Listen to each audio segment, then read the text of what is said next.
When Fatekeeper's trailer dropped last year, with its stunning dark fantasy environments, detailed character models and focus on first-person melee combat, I was genuinely excited. The trailer promised slow and deliberate movement, with weighty combat, more akin to a Souls-like than a traditional first-person melee action title. But to truly understand Fatekeeper, we need to look back to gaming in the noughties, because it's here where Paraglaicial drew their inspiration.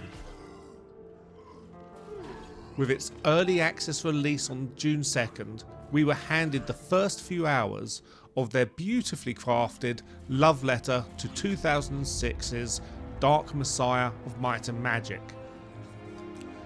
Fatekeeper proudly displays this heritage, not only in its linear level design and physics-based combat, but repeatedly in the smaller details, with its RPG-light skill tree progression, with its use of physics-based environments, its indulgent kick mechanic, even down to the use of the very same spike walls strategically placed in near every combat zone. And I'm here for it.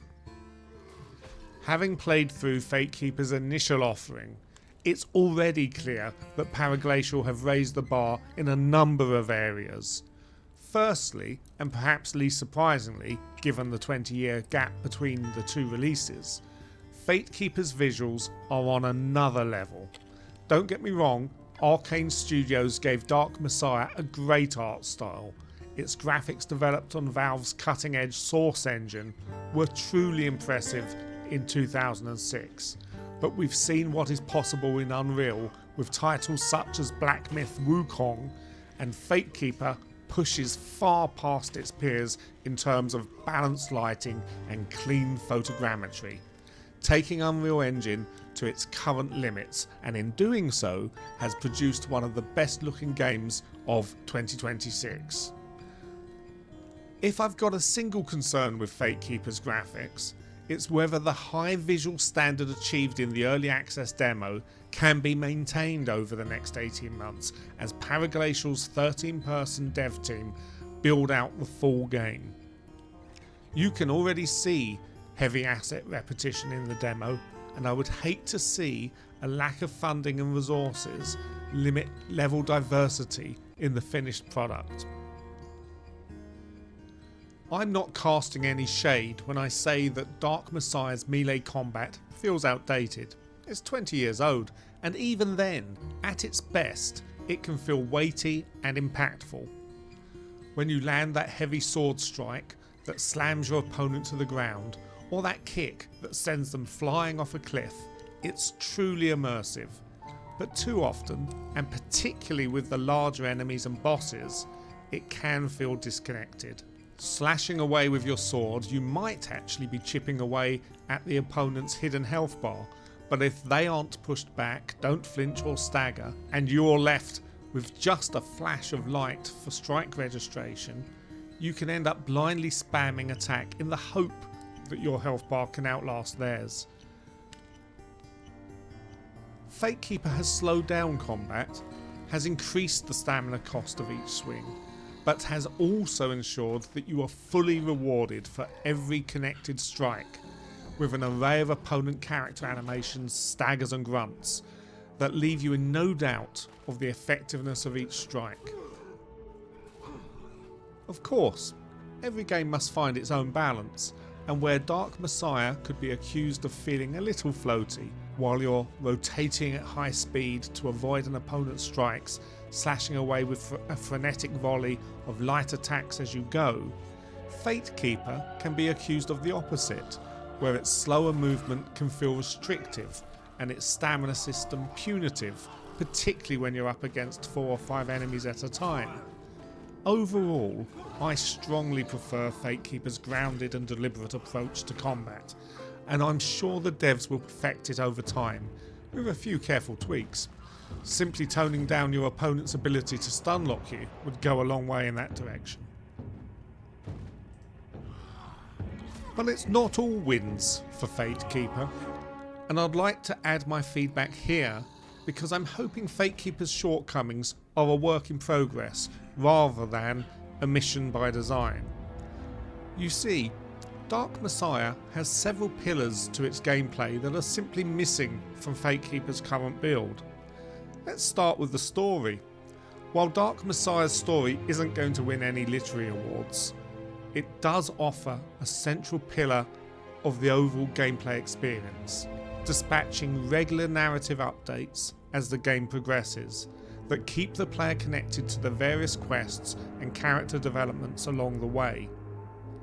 Fatekeeper fails to deliver any form of narrative. There is some well-voiced exposition at the beginning of each level and the occasional cutscene, but most of it feels entirely irrelevant to the actual context of the game. There is little to no character development or story arc to pull you along or engage you. Dark Messiah achieved this with a handful of leading characters whose stories develop alongside your own, and a clear narrative progression from your naive beginnings dragged into a conflict with the opposing forces of necromancers and the legions of chaos to your inevitable rise in status and pivotal role in the final resolution. I know that Paraglaicial is a small studio, but they're going to need to have some focus on this, even if it means contracting an outside scriptwriter, as Fatekeeper will feel hollow until it finds its own tale to tell. This goes hand in hand with the RPG-light autonomy provided by Dark Messiah. There are numerous occasions throughout the campaign where your character, you as the player, can make decisions that have significant meaning and impact on the story. Whether that is deciding not to follow a side quest, to leave a central character unrescued, to attack an otherwise friendly NPC, or make choices that directly change the direction of the story arc and the outcome of the entire game. It's not a massively complex system, but it is impactful and gives the player a true sense of autonomy. What limited narrative Fatekeeper may have currently feels entirely prescriptive, with no sign of player choice. I hope this changes as later chapters are introduced, because it's this choice that feeds directly into the charm of Dark Messiah. Lastly on this point are the puzzles. Fatekeeper has introduced some of the lighter environmental traversal puzzles in the where to go next mode and the where is the lever to this door style, but even within the demo these started to feel a little repetitive. Dark Messiah leaned into this harder with more variety, using the rope bow extensively to add verticality to your traversal, with several large-scale climbing puzzles and plenty of complex structure to negotiate. It added more spell-based puzzles where object manipulation was required or where elemental effects were beneficial. Again, I hope that Paraglaicial lean harder into physical and environmental puzzles as they develop Fatekeeper's additional chapters. I find Dark Messiah's skill tree slightly annoying in the way that it delivers ability progression. You can see what the devs over at Arkane were thinking. Skill points are metered out after each completed quest line, which tightly controls your skill point total as you enter each new chapter. This should help the devs balance the level of difficulty based on their understanding of your skill point count, but in practice this has a couple of drawbacks. Firstly, it creates a meta for loading skill points into one or two specific skill tree branches, such as a strength melee build or a mana spell build, rather than a broad distribution which would allow the player to experiment with all of the game's systems.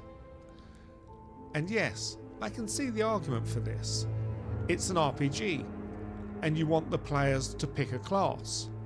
So strength melee for knight, mana spell for mage, melee healing sanctuary for paladin.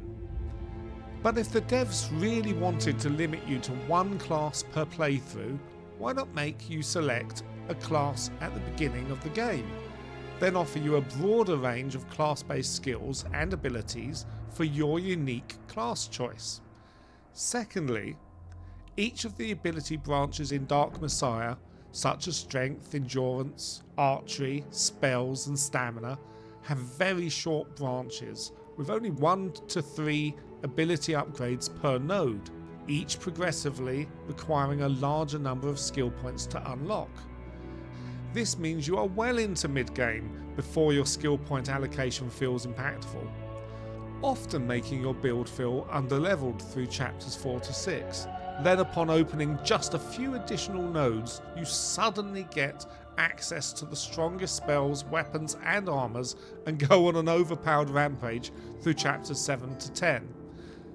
Fatekeeper looks to have addressed this, providing a much larger and diverse skill tree, where each branch offers sub-branch decisions that allow for fine tailoring of your preferred build, but one in which each individual node has markedly less impact on your power dynamic.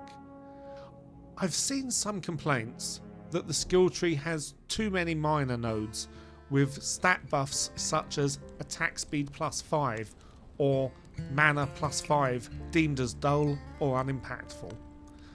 But in my view, it's the faster drip of less impactful ability progression that will smooth out the curve over the course of a playthrough. It's this high volume, low impact approach that will lead to a smoother progressive power build. We'll have to see how it plays out, but I think the devs have got this one right. What am I trying to say? When I look to Dark Messiah as a guide for Fatekeeper, I hope the devs will be mindful that Dark Messiah succeeds despite some of its shortcomings, because of its well-defined narrative with constant progression and character development, because of its entertaining puzzles, by its constant drip feed quest system enhanced with actual player autonomy that lead to game-changing decisions all along the way. It is greater than the sum of its parts because the combat, the puzzles, the narrative, the choice were fused together to create a cohesive gameplay experience that stood the test of time. The devs at Paraglaicial have shown us they can create a visually beautiful game, but it will need more narrative and character development, more player choice, more variety, compelling your moment-to-moment gameplay beyond pushing along the linear track to see what's around the next corner. I'm sure this is in the plan. I just hope that the devs are given the time and resources to make their best possible version of this game. I'm Habiri, that's my 2p. Thank you for your time.